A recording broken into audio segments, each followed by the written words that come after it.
Muito bem, então, já que a gente está falando de Santo Agostinho, vamos falar daquilo que o influencia, tá? Vou dar uma sumida aqui para poder capturar o vídeo de uma melhor maneira, tá bom? Então, uma das primeiras influências que o Santo Agostinho tem, ainda em Cartago, é feita por Mani, tá? Que ficou conhecido como, posteriormente, maniqueísmo, ou vamos chamar de dualismo do universo. Existem duas forças no universo, segundo Mani, o bem e o mal, que a gente pode entender também como luz e trevas. Isso teria gerado todas as coisas numa luta incessante, né, em que uma quer se sobressair em relação à outra, né, e essa força ela está tanto no universo quanto em nós mesmos. Tá? Está tanto nas forças do universo quanto na nossa maneira de agir, nos princípios morais que nos guiam. Então você tem essa perspectiva dualista, tá? E isso vai trabalhar a seguinte coisa, veja, essas forças são inerentes aos seres humanos e são representadas por princípios como o bem e o mal, tá? E isso é de extrema importância para nós, por quê? Porque as pessoas elas seriam dotadas dessas substâncias contrárias em constante processo de luta, né? Separando-se entre bem e mal, uma representando o corpo, portanto, também, e outra representando a alma, onde quando a pessoa peca, isso não é fruto do livre-arbítrio. E aqui está um problema, tá? Que o pecado para o maniqueísmo não seria fruto do livre-arbítrio, tá? Isso é um problema, mas ele seria fruto de uma inclinação interna do ser humano, que o leva a cometer este ou outro ato, tá? Então isso é um problema, tá bom? Aqui por volta de 383, o Agostinho se afasta do maniqueísmo, né? Você tem aí diálogos, né, entre, por exemplo, o Agostinho e esse bispo, né, que defende o maniqueísmo chamado Fausto, tá? Onde o Agostinho propôs a ele uma série de indagações cujo Fausto não conseguiu resolver, tá? Então veja que aquilo que a gente está falando é que a igreja ela ainda não tem uma unidade, tá? Nesse sentido, veja que a doutrina ela está se consolidando, tá? Você tem várias perspectivas à mesma medida em que uma corrente vai ganhando primazia sobre as outras, tá? Além do maniqueísmo, a outra doutrina, a outra ideia com a qual Santo Agostinho teve contato é o que a gente chama de ceticismo, tá? Nós já vimos o ceticismo.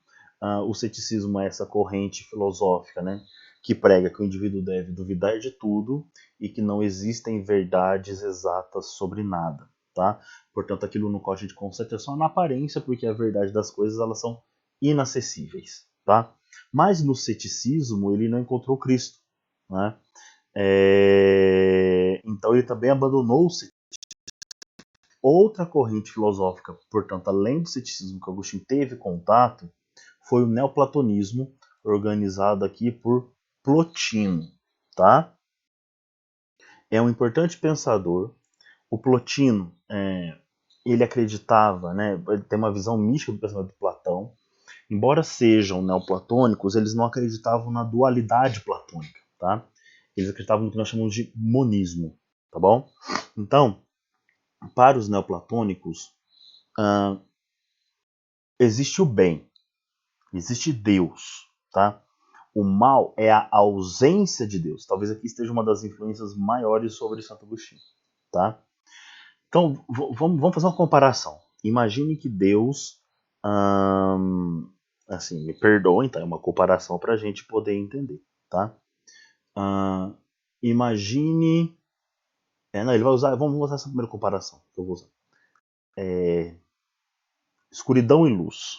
Então, Deus é a luz, tá? E aqui não tem nada a ver com maniqueísmo, só um exemplo que eu estou tomando. Quando não há luz, há escuridão, tá? Então, a luz existe por si só, tá? O sol existe por si só, né? Quando o sol não está presente, o que acontece é que nós temos a escuridão. Então, a escuridão ela não tem uma existência efetiva, tá? Ela existe porque tem a ausência de alguma coisa, tá? Ela não tem substância, isso que eu quero dizer, tá? Na visão do Plotino, o mal não tem substância. Deus é o bom, Deus é aquilo que é o supremo bem. Então, onde Deus, onde eu me afasto de Deus, surge o mal, surge a sombra, que Deus é a luz. Então, onde não há luz, a sombra. Quanto mais eu me afasto da luz, mais a sombra aparece, tá? Então, o mal e a escuridão não têm uma existência concreta, eles são a ausência de alguma coisa. É isso que é importante, tá? Então você interpreta o Platão de acordo com o viés cristão, né?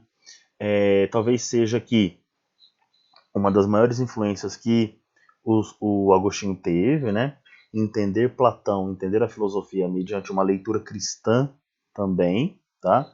E aí ele percebe também que o cristianismo não era destinado, né? A ideia não é apenas destinada aos mais ignorantes, né?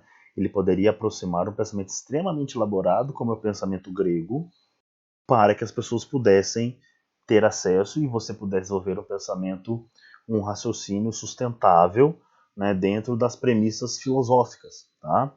Por isso que é importante.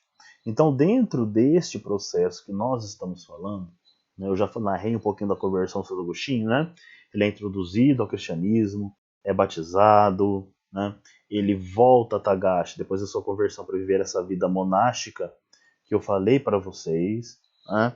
Ele vai ser conclamado sacerdote, depois ele vai assumir a função de bispo, tá, em Hipona, e aí, a partir daí, ele vai começar a desenvolver toda a sua filosofia. Tá? Morre por volta dos 76 anos, de causas naturais, né, tornando-se não só um santo da Igreja Católica, como um doutor da Igreja. Né? Portanto, isso mostra a grande influência que o Agostinho teve. Tá? Na sequência, então, depois da gente ter falado das influências, nós vamos falar mesmo da construção do pensamento agostiniano. Tá bom?